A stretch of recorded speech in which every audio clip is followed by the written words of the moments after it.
د زمري میاشتې اوومه په افغانستان کې د بیرغ د ملي ورځې په نوم نمانځل کیږي. پکتیکا کې هم دغه ورځ په شاندارو مراسمو سره ولمانځل شوه. د خلکو په وینا د ملي ورځو نمانځنه او د ملي ارزښتونو ساتنه او پالنه د هیوادونو او ټولنو د یووالي او پرمختګ سبب کیږي. دا بیرغ دی تل تر کله رپېږي، موږ دې تر لاندې ژوند کوو. انشاءالله د دې وطن هر وګړی به د دې بیرغ د ساتنې او په نړۍ ته رپونې لپاره هڅې کوي.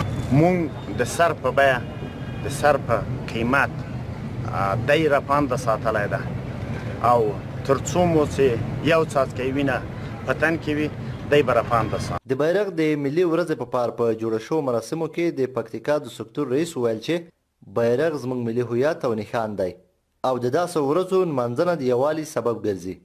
دا زموږ ملي هویت او ملي نښان دی چې نن موږ او تاسې د بیرغ په درناوي دلته مراسم نیولي وو. د بیرغ ملي ورځ سږ کال په افغانستان کې په داس حال کې نمانځل کیږي چې د ژوند په ټولو چارو او ورځنیو فعالیتونو کرونا وایروس خپل سیوری غوړولی دی او د تیر کال په پرتله سږ کال دغه ورځ یو څه کمرنګه وه.